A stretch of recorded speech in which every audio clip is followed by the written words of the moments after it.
Welcome to Fearless Focus. I'm your host, Mimi Evans.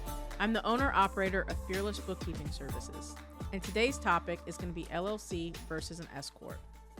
Traditionally, a lot of people will tell you that an SCorp is going to save you a ton in taxes. And I get it.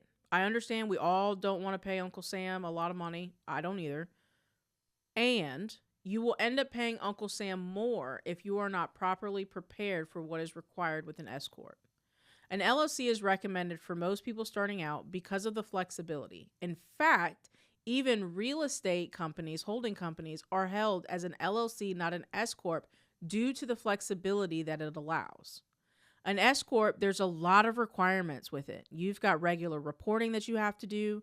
You have a separate tax return from your personal tax return. And mind you, that actually has to be submitted a whole month before your personal tax return. So that's due March 15th every single year.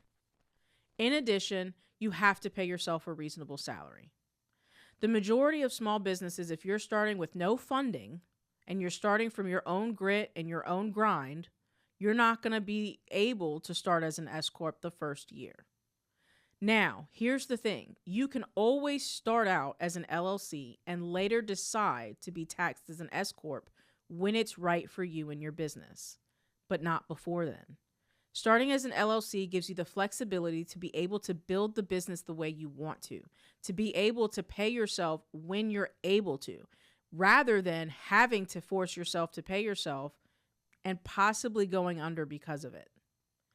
Here's an example of one way to consider looking at this.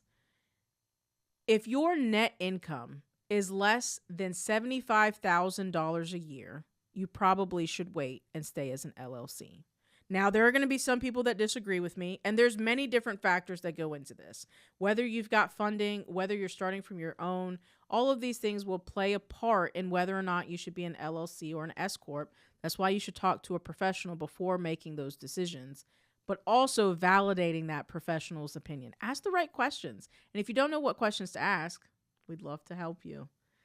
Overall, an SCorp also requires that you have regular reporting, which means that you need to be doing your bookkeeping on a regular basis. And we're not talking about at the end of the year. That's not regular. You need to be doing it on a monthly basis. So if you do it yourself, you're spending 5 to 10 hours a month doing the books. If you outsource it, you're probably spending $500 to $1,000 to outsource it. That's an additional cost that most small businesses, when they're starting out, cannot afford. Think about it. $500 a month times 12 is $6,000. You figure a tax return's another $1,000, and your reasonable salary, let's just say at minimum, is right around $60,000. You're talking about needing a minimum of $80,000 just to operate as an SCorp. Whereas an LLC, that reasonable salary is not a requirement. That separate tax return is not a requirement. Would I love for you to do the regular bookkeeping? Yes. However, it's not a requirement.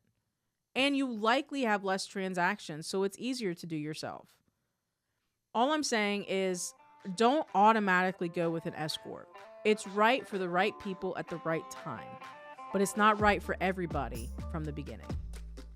We hope that you like this. We hope that you'll like, share, and subscribe, and click the link in our bio to learn more on how to connect.